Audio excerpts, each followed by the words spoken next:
akan menjelaskan tentang latar belakang, tujuan penulisan, serta isi dari kitab Ibrani. Selamat menyaksikan. Latar belakang dari kitab Ibrani. Nah, kitab Ibrani tidak diketahui dengan pasti siapa penulisnya, tetapi beberapa beranggapan bahwa mungkinkah Paulus atau bahkan rekan-rekan sekerjanya seperti Apolos ataupun Barnabas. Tetapi untuk hal ini tidak bisa diketahui secara pasti.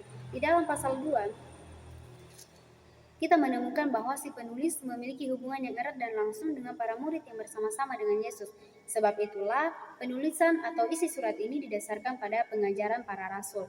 Nah, siapa penerima dan pembaca surat ini tidak juga diketahui dengan pasti. Tetapi si penulis beranggapan bahwa si penerima atau pembaca surat ini merupakan orang-orang Yahudi, komunitas orang-orang Yahudi, di mana ini dapat dibuktikan dari mereka yang mengetahui secara menyeluruh tentang perjanjian lama, khususnya cerita-cerita tentang keluarga Abraham dan Musa yang memimpin bangsa Israel keluar dari tanah Mesir.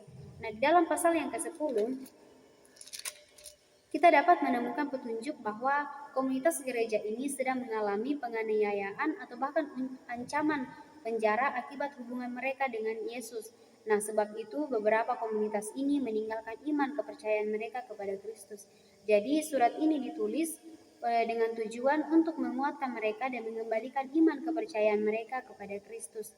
Nah, demikianlah latar belakang dari kitab Ibrani. Selanjutnya kita akan membahas tentang isi dan struktur dari kitab Ibrani. Saya akan membahas tentang pembagian dari kitab Ibrani dibagi menjadi beberapa bagian. Pasal 1 ayat 1 sampai 3 berbicara tentang Yesus yang ditinggikan. Penulis kitab Ibrani mengatakan bahwa dahulu Allah berbicara lewat nabi-nabi, tapi sekarang Ia berbicara lewat Yesus. Yesus bukan hanya utusan, tapi Dia adalah cara Allah menunjukkan dirinya yang paling jelas. Yesus digambarkan sebagai cahaya kemuliaan dari kemuliaan Allah dan gambaran yang sempurna dari siapa Allah itu. Artinya Yesus dan Allah adalah satu. Jadi Yesus bukan hanya membawa pesan dari Allah, tapi Dia adalah Allah sendiri yang datang ke dunia sebagai manusia. Intinya Yesus lebih besar dari siapapun karena Dia adalah Allah yang hidup di antara kita. Pasal 1 sampai pasal 2 berbicara tentang para malaikat. Penulis kitab Ibrani membandingkan Yesus dengan malaikat karena dalam tradisi Yahudi hukum Taurat disampaikan melalui malaikat.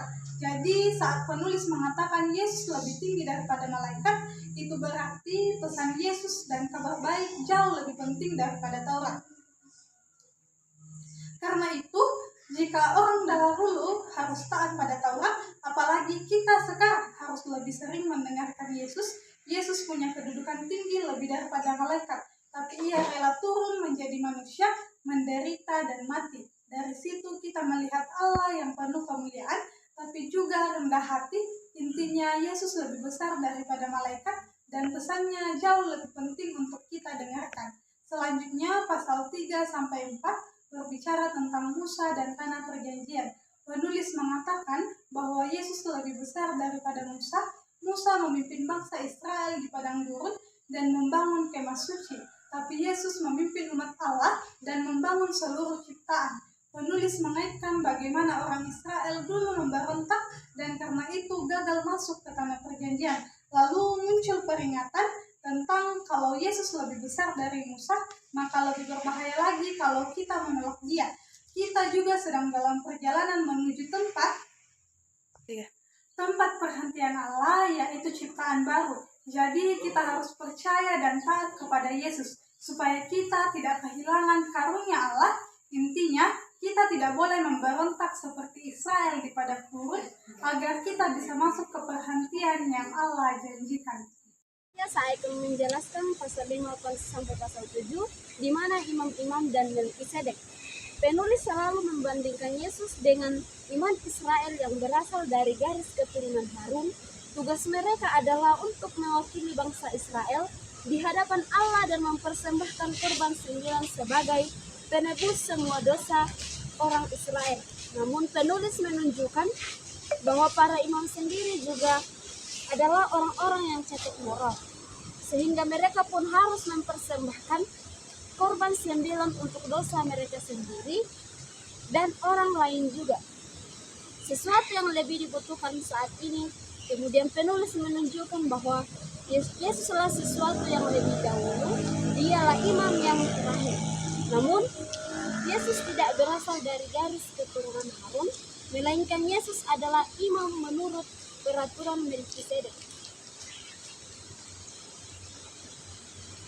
Raja dan imam yang misterius dari Yerusalem kuno, dan dia muncul dalam kisah tentang Abraham. Kita juga temukan dalam Mazmur 110 di garis keturunan Daud akan menjadi imam menurut peraturan Melkisedek. Sehingga inti dari semuanya menurut penulis adalah Yesus adalah raja imam yang terakhir. Dia tidak bercacat moral, dia adalah selama-lamanya bagi umatnya. Dia lebih unggul dari semua pengantara antara Allah dan manusia, karena itu muncul peringatan dari penulis di bagian ini. Menolak Yesus artinya menolak hal terbaik dan kesempatan satu-satunya untuk diperdamaikan Allah, jadi jangan lakukan itu. Selanjutnya pasal 8 sampai pasal 10 di mana korban 9 dan perjanjian. Penulis menunjukkan bagaimana kematian Yesus di kayu salib adalah pengorbanan terakhir yang unggul dari semua korban, persembahan hewan yang diserahkan di kemah suci. Korban-korban tersebut harus dipersembahkan terus-menerus setiap hari, tetapi juga tahunan pada hari pendamaian. Yesus menyerahkan hidupnya satu kali dan untuk sebuah orang, dan itu cukup untuk menutupi semua dosa dari dunia. Oleh karena itu, penulis mengingatkan pembaca untuk tidak meninggalkan Yesus, karena itu seperti membalikan badan dari tawanan karunia pengampunan Allah. Mengapa kita mau seperti membalikan badan dari tawaran karunia pengampunan Allah? Pengorbanan Yesus itu tetap, kata penulis, dan itu adalah dasar dari perjanjian yang baru yang disampaikan dalam kitab Nabi, di mana semua dosa telah diampuni setelah penulis meninggikan Yesus. Melalui seluruh perbandingan ini, bagian akhir ini adalah sebuah tantangan besar untuk mengikuti Yesus. Jadi, pikirkan Yesus. Mereka memiliki harapan akan ciptaan baru. Yesus adalah imam kekal mereka. Dia adalah korban yang sempurna. Jadi sekarang mereka harus mengikuti semua teladan imam yang ada dalam keseluruhan kisah Alkitab, dan mereka harus tetap setia kepada Yesus, percaya bahwa meski dalam kesulitan dan penganiayaan, Allah tidak akan membiarkan umatnya. Terima kasih. Demikianlah hasil pemaparan kami. Mengenai kitab Ibrani. Sekian dan terima kasih. Semoga bermanfaat.